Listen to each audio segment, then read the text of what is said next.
Hey, been here over the past few days putting together a big Jazzmaster pickup shootout, comparing a number of more recent and I think under the radar Jazzmaster pickups up against the Seymour Duncan Antiquity ones, which, as you may already know, are their Jazzmaster pickups based on the late 50s original Jazzmaster pickups, which were a little darker and woodier than their bigger, brighter 60s ones. Um, they even use Alnico 2 magnets, I guess, to give it that additional aged, degaussed, kind of warmer feeling.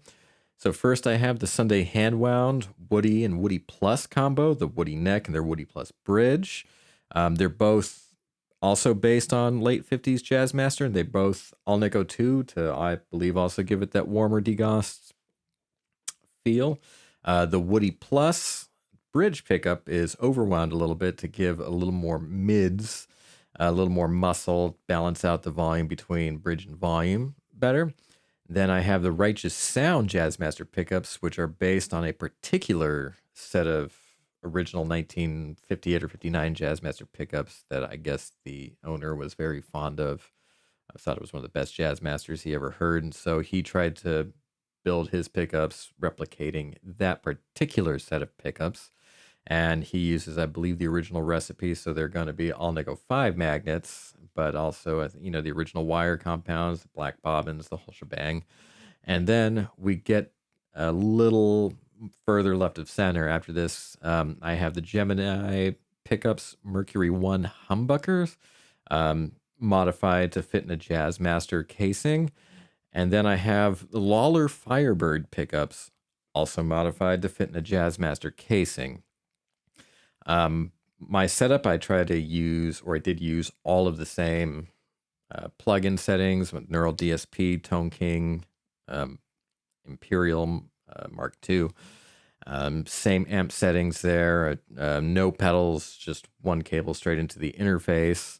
All 500K volume and tone pots, 22 cap, and kept everything the same. I tried to balance the pickups as much as possible, but I had them dialed in to where I felt they sounded the best, as opposed to trying to set them all at the same height. And adjusting them for certain pickups was a bit more difficult than others, particularly your humbuckers and your lollars, which, different depths than Jazzmaster pickups. So that was some interesting workarounds there. Anyway, I have my two favorites. I'll tell them to you at the end of the video. So listen, compare, comment. I tried to intercut each pickup position. I did sleep on one or two, I think, in the Duncan Antiquity ones. I didn't have a full everything on 10 middle position. I tried to have neck, middle, and bridge all first on 10s on the guitar, and then I did what I called my Nels Cline check, which is you roll off a little bit of tone and volume and work in the middle position and like play a bit of his tune, The Bond, and I kept everything on a clean tone. I didn't do anything with drive. Sorry, not sorry, because I'm predominantly a clean player, and this is where I also feel like the greatest characteristics of the pickups will be shown. For the two that I liked, maybe I'll do a video with some more gain later on, but there's a lot of pickups, a lot of sounds to get through. Thank you for bearing with me talking, if you did. If not, good on you for saving time. So leave your comments, have a listen, and I'll tell you my favorites at the end of the video. All right, enjoy.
All right, I'll try to keep my thoughts brief on the pickups. So my two favorites were the Sunday Handwound set. Um, when I went on this little shootout quest here, I was looking for something to replace my Duncan Antiquity ones, which I've had in that Warmouth, parts master for nearly 15 years. I felt the Duncan Antiquity ones could be maybe a little brittle and a little thin, even though they are maybe warmer or slightly darker than your big 60s bright ones. I thought there could just be like a few percentage points more meat and mids and hefts, just a little bit, just a little bit. They were very close, and maybe some slightly better string to string balance. And I think the Sunday hand wound hit all of those. I do miss a little bit of that shimmer in the bridge position, but in the neck position, that was my favorite out of all the sets. You know, it was a little more in the bass and a little more of the balance of the low mids, and they also had actually a little more in the way of upper mids, which I was not expecting to like, but it did kind of help fill out the sound and give a little more cut without being piercingly bright. Very well voiced, and they are. Did I mention they were scatterwound? They're scatterwound, so they have some really nice character and a little extra dynamics to them as well. My other favorites, which kind of seems to go against my taste and what I look for in pickups, were the Lollar Firebirds. Um, the top end is certainly the most strident, and I do have to find myself working with it to get the right amount of roll off. It's such these little razor margins of having too much high end roll off and it being too bright to me, but I feel like there's so much character in these pickups that when you kind of get it right, it's almost, I don't know, like taming a bobcat or something, domesticating a bobcat. Um, I also think they might be the most versatile. True to their reputation, this is the first set of maybe true Firebird pickups I've ever tried. They do a killer Telecaster impersonation. It's not, I didn't show you this in this video, but playing up with a bunch of Bill Frisell recordings from live stuff with his Telecasters to his Good Dog Happy Man record, which he was using the Harmonic Design Z90s, I believe. Um, the Firebirds kind of knocked that entire realm out of the park. And plus, they have enough muscle to really like go from that and then to like go to something like Deerhoof, lots of fuzz, but with a lot of cut and clang, but still full. Um, Again, so much dynamics, so much character, incredibly versatile, and it can do the Nels Cline thing. It can do really plump jazz tones. I think because they're loud, um, and so you get a little more pushing on the front end of the amp, and maybe the distance from the strings to the pickup is causing like a slight amount of pickup distortion. I don't know, but something is working for them in a very interesting way. And so if I could only keep one set of these pickups, it would be the Sunday hand wound. If I decide to keep two and to try to do two guitars in one, where sometimes I want to keep the Jazzmaster pickups, and then if I want a different flavor, I need something else for a gig or a session, maybe I swap them out for the Lollars. The Righteous sounds are really, really beautiful. There's part of me that wants to see if I can match the Sunday Handwound Neck with the Righteous Sound Bridge in order to bring back some of that shimmer. I don't know how inclined I am to try it in the near future. I'm feeling kind of lazy now. Then the Gemini Mercury ones, I think, are beautiful, beautiful humbuckers. I love those pickups. I don't love them for this guitar. Once I had them in there, I was missing that Jazzmaster single coil flavor. I know the Lollars are kind of a stretch from that, but they still kind of maintain that. They're still in that single coil vibe. They are a lot glassier, more like Telecasters than Jazzmasters. And I do wish, say, in the Lollars, there was a little more mid range in the neck pickup. But again, the combination of muscle and versatility there is great. So what I might do with the Gemini Mercury ones is maybe go get some regular bass plates, put regular humbucker bass plates on them, and move them into a humbucker guitar where I think I will love them more, and that guitar will love those pickups more. So maybe I'll do that. But anyway, Sunday Handwound, check them out. They are awesome. Those are probably my favorite overall Jazzmaster pickups that I've heard. Um, so yeah, tell me what you think. Hope you enjoyed. Thank you again for sticking around for my rambling, and leave all your thoughts, comments, questions, and I like to respond to that. I like to talk gear with people. So that all said, have a good morning or night or wherever you're at. Here's hoping it's good. Thank you again.